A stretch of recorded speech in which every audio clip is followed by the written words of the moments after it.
এদিকে মহাবিপদের মুখে ডক্টর মোহাম্মদ ইউনূস। মার্চের মধ্যে শেখ হাসিনাকে দেশে পূর্ণবহাল করার জন্য রাজপথে নেমেছে লক্ষ লক্ষ আওয়ামী লীগ এবং ছাত্রলীগের নেতাকর্মীরা। অন্যদিকে ভারতে বসে ডোনাল্ড ট্রাম্প সহ বড় বড় বিশ্ব নেতাদের সাথে ভার্চুয়ালি বৈঠক করেছেন সাবেক প্রধানমন্ত্রী ও আওয়ামী সভানেত্রী শেখ হাসিনা। ব্রেকিং সংবাদ। এবার এক সপ্তাহের মধ্যে সারা দেশ থেকে আওয়ামী লীগের নেতাকর্মীরা ঢুকবে রাজধানীর ঢাকায়। পুলিশের জরুরি বিশেষ সতর্কবার্তা। ইতিমধ্যে আওয়ামী লীগের নেতারা বিভিন্ন প্ল্যানিং করে রাজপথে জীবন দিবে। তারা আমি কাজটুকু শুরু করে দিই ইমেইল চালাচালির মাধ্যমে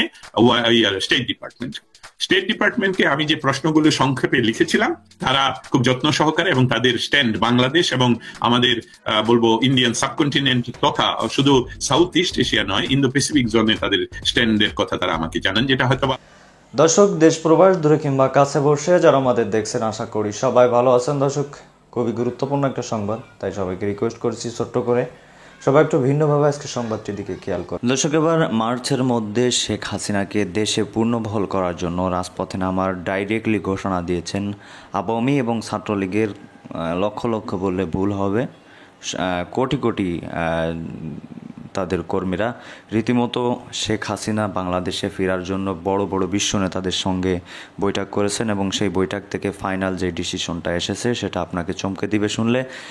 দর্শক, কথা নয়, চলুন আমরা বিস্তারিতভাবে তথ্যগুলো জেনে নেই আসলে কি হতে চলেছে এবং ভয়ানক কিছু হতে চলেছে, আপনারা জানতে পারবেন। ব্রেকিং সংবাদ। এবার এক সপ্তাহের মধ্যে সারা দেশ থেকে আওয়ামী লীগের নেতাকর্মীরা ঢুকবে রাজধানীর ঢাকায়। পুলিশের জরুরি বিশেষ সতর্কবার্তা।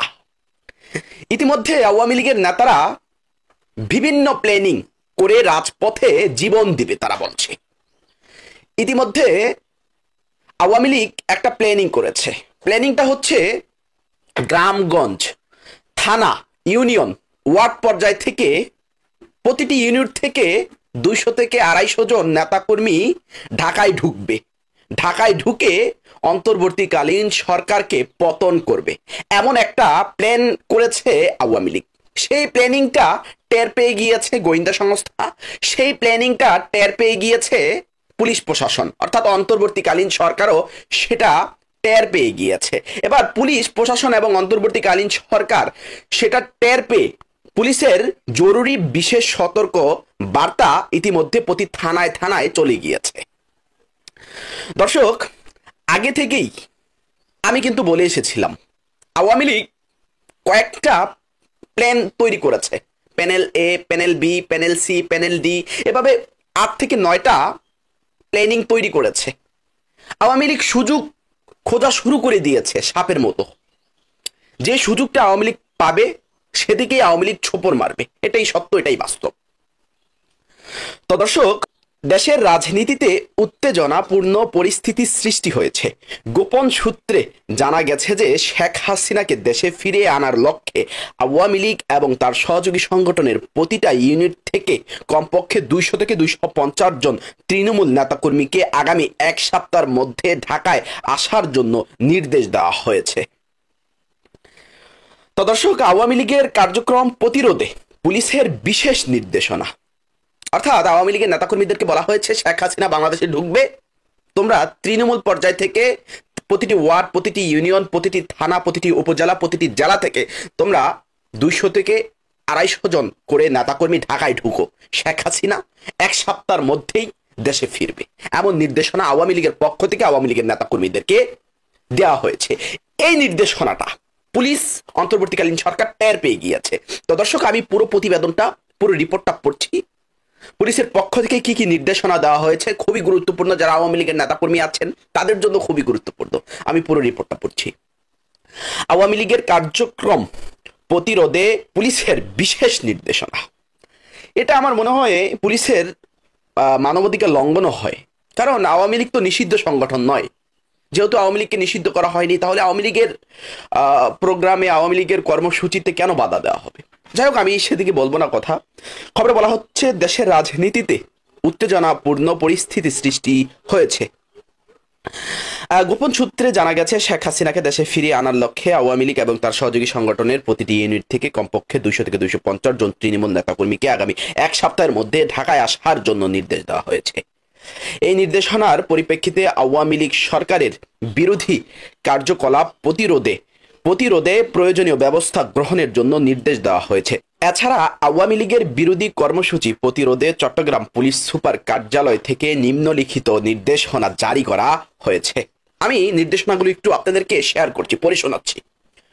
গতিবিধি পর্যবেক্ষণ করা, যাদের বিরুদ্ধে মামলা রয়েছে মোবাইল ট্র্যাকিং এর মাধ্যমে তাদের অবস্থান নিশ্চিত করে গ্রেপ্তার ব্যবস্থা করা। অর্থাৎ আওয়ামী লীগের বিরুদ্ধে যাদের মামলা রয়েছে, আওয়ামী লীগ নেতাকর্মীদের বিরুদ্ধে যাদের মামলা রয়েছে তাদের মোবাইল ট্র্যাকিং এর মাধ্যমে অবস্থান নিশ্চিত করে গ্রেপ্তারের ব্যবস্থা করা। গুরুত্বপূর্ণ স্থানে চেকপোস্ট স্থাপন করা, নৌঘাট, রেল স্টেশন ও বাস স্টেশনে নজরদারি করা। স্থানীয় রাজনৈতিক নেতৃবৃন্দদের অর্থাৎ বিএনপি, জামায়াতে ইসলাম, এনসিপির সহযোগিতা নিয়ে ঢাকামুখী কার্যক্রম প্রতিহত করা। সামাজিক যোগাযোগ মাধ্যমে বিভিন্ন সাইট পর্যালোচনা করে গ্রেপ্তারের ব্যবস্থা করা। অর্থদাতাদের বিরুদ্ধে আইনানুগ ব্যবস্থা নেওয়া। ভাড়ায় চলিত মাইক্রোবাস, প্রাইভেট কার স্ট্যান্ডগুলোতে নজরদারি করা। এই নির্দেশনাগুলোর পরবর্তী নির্দেশ না দেওয়া পর্যন্ত কার্যক্রম থাকবে এবং সংশ্লিষ্ট পুলিশ ইউনিটকে নির্দেশনার সময়সীমার মাধ্যমে তথ্য সরবরাহ করার জন্য অনুরোধ করা হয়েছে। দর্শক, আসলে সত্যি একেবারে আমরা যদি উচিত কথা বা আমরা যদি লিগ্যাল কথাটা বলতে যাই, পুলিশ যে নির্দেশনা দিয়েছে এগুলো কিন্তু আসলেই মানবাধিকার লঙ্ঘন হচ্ছে। কারণ আওয়ামী লীগ কিন্তু রাজপথে নামার তাদের অধিকার আছে। আওয়ামী লীগ মিটিং করতে পারবে, মিছিল করতে পারবে, বিক্ষোভ মিছিল করতে পারবে, এটা তাদের রাজনৈতিক অধিকার। তো দর্শক, বোঝাই যাচ্ছে আওয়ামী লীগ তারা জীবন মরণ হাতে নিয়ে তারা রাজপথে সক্রিয় হচ্ছে। ইতিমধ্যে আওয়ামী লীগের পক্ষ থেকে বলা হচ্ছে হয়তো তারা মরবে, না হয় তারা বাঁচবে, রাজপথেই তারা জীবন দেবে। আওয়ামী লীগের নেতাকর্মীরা বলছে শেখ হাসিনাতেই নাকি পুরো বাংলাদেশের আস্থা, শেখ হাসিনাতেই নাকি পুরো বাংলাদেশের ভরসা। তো দর্শক, যাই হোক, ইতিমধ্যে এই প্রেক্ষাপটে আপনি কি ভাবছেন, কি মনের ভাব প্রকাশ করছেন? অবশ্যই দর্শক, আপনার মূল্যবান মতামত আমাদের কাছে খুবই গুরুত্বপূর্ণ, খুবই ইম্পর্টেন্ট। তাই আমি আপনাকে রিকোয়েস্ট করব পুরো ঘটনাটি পর্যবেক্ষণ করে আপনার মূল্যবান মতামত কমেন্ট বক্সে লিখে আমাদেরকে জানাবেন। চ্যানেলে নতুন হলে অবশ্যই চ্যানেলটি। আমি কাজটুকু শুরু করে দেই ইমেল চালাচালির মাধ্যমে। স্টেট ডিপার্টমেন্টকে আমি যে প্রশ্নগুলো সংক্ষেপে লিখেছিলাম তারা খুব যত্ন সহকারে এবং তাদের স্ট্যান্ড বাংলাদেশ এবং আমাদের বলবো ইন্ডিয়ান সাবকন্টিনেন্ট তথা শুধু সাউথ ইস্ট এশিয়া নয়, ইন্দো প্যাসিফিক জোনে তাদের স্ট্যান্ডের কথা তারা আমাকে জানেন, যেটা হয়তো বা কথার ছলে আরো বিস্তারিত বলবো।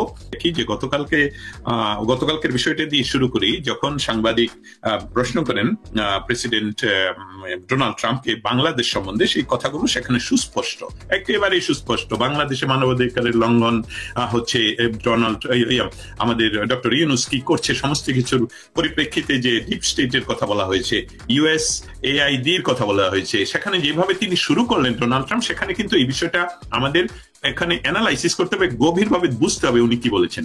উনি বলেছেন ডিপ স্টেট এটার সাথে যুক্ত নয়, এটা হলো অস্বীকার করা নয়, এটা হলো যে এই মুহূর্তে ডিপ স্টেট বলতে যে সকল ফান্ডিং গুলো USAID-র মাধ্যমে যেত সেসবগুলোকে উনি বন্ধ করে দিয়েছেন। এটাই ছিল মৌলিক স্ট্যান্ড প্রথম।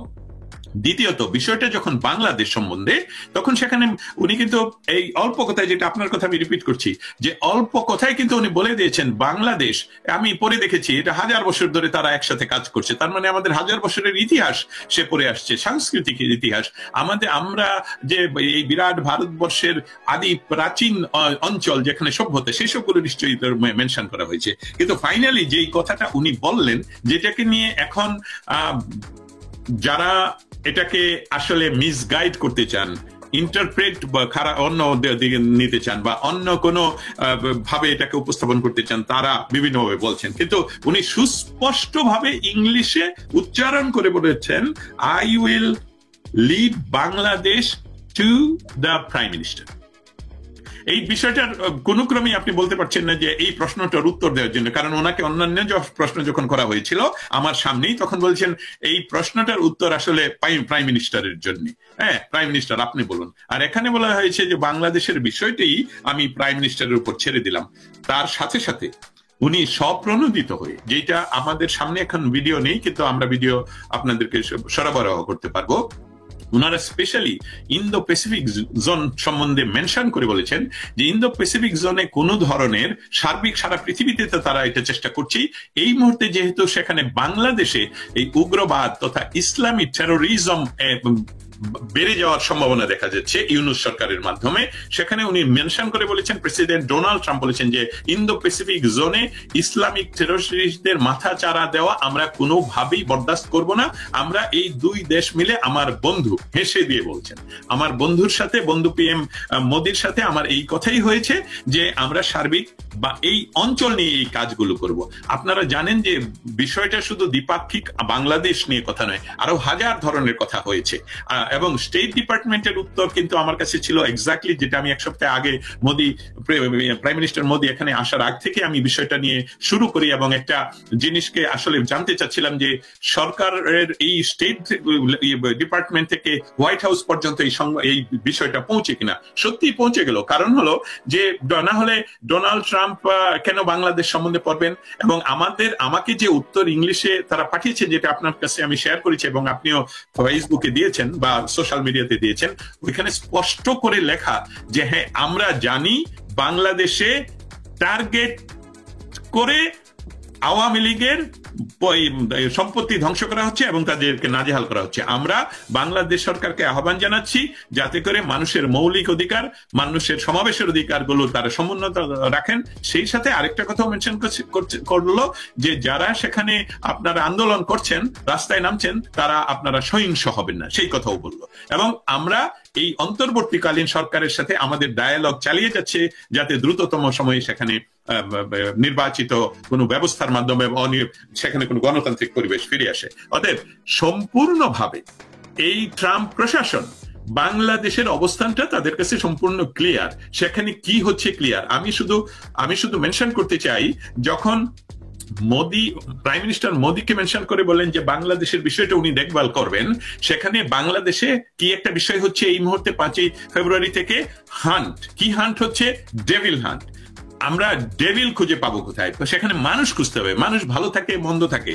আমার বিরোধী মানুষ, সরকারের যারাই বিরোধী তারাই ডেভিল, এবং তাদেরকে হান্ট হলো খুবই ক্রুয়েল একটা শব্দ। আপনি হান্টিং করবেন একটা এনিমেলকে, তাকে কিল করবেন, তাকে আহত করবেন।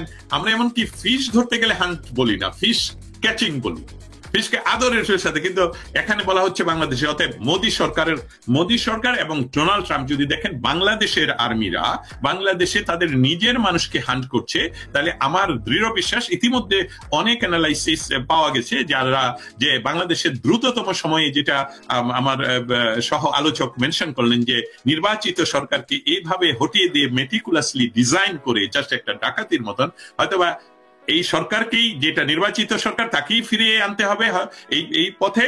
না হয়তো যে আর্মি যে কাজগুলো করছে সেটা যদি ইউএস এর সাথে ভারত একসাথে কথা বলে, তাহলে আমাদের আর্মি ভবিষ্যতে ইউএনএ পিস কিপিং মিশনে যেতে পারবে কিনা সে নিয়ে ইতিমধ্যে সংশয় দেখা দিয়েছে। ধন্যবাদ, অসংখ্য ধন্যবাদ। আমি এই কথাটা খুব মনোযোগ দিয়ে শুনছিলাম এবং আমার ভিতরে বিষয়টা নিয়ে একটু অন্যভাবে ক্ষরণ হচ্ছিল। যে ক্ষরণটা বলবো না, রক্তক্ষরণ, একটু ব্যথা অনুভব হচ্ছিল। কারণ দাদা যেভাবে, আমার সহ আলোচক উনি যেভাবে আমাদের বাঙালিদের অসহায়ত্ব প্রকাশ করলেন, যে আমরা একটা স্বাধীন দেশের স্বাধীন জাতি, আমরা আমাদের স্বাধীনতার ইতিহাসকে গুড়িয়ে দেই এবং সেটা নিয়ে আনন্দ উৎসব করি, এবং কেউ যারা আবার কিছু মানুষ বাইরে থেকে। প্রতিবেদন এতক্ষণ আমাদের সাথে থাকার জন্য সবাইকে ধন্যবাদ জানাচ্ছি। পাশাপাশি ধন্যবাদ জানাই আজকের আমাদের আলোচক বিন্দুদের, যারা এতক্ষণ গুরুত্বপূর্ণ আলোচনা আপনাদের সামনে রেখেছিল। দর্শক, এখন এ বিষয়ে আপনাদের মতামত কি? আপনারা কি বলতে চান? নিজস্ব ওপিনিয়নটা আমাদের কমেন্টে জানান। আর হ্যাঁ, এখন যারা আওয়ামী লীগের দর্শক আছেন তারা একটু কমেন্টে জানাবেন, আসলে শেখ হাসিনা কি বাংলাদেশের বৈধ প্রধানমন্ত্রী? আপনাদের কি মনে হয়? আর যদি ভিন্ন কোনো দলের ভাইরা থেকে থাকেন তাহলে আপনারাও জানাবেন, আসলে শেখ হাসিনা কি আসলেই বৈধ প্রধানমন্ত্রী নাকি অন্য কিছু। দর্শক ভালো থাকুন, সুস্থ থাকুন, দেখা হবে অন্য কোনো ভিডিওতে। তার আগে বলি, যারা এতক্ষণ চ্যানেলটি সাবস্ক্রাইব করেননি অবশ্যই চ্যানেলটি সাবস্ক্রাইব করে পাশে রাখা বেল আইকনটি বাজিয়ে দিবেন। ধন্যবাদ এতক্ষণ সাথে থাকার জন্য।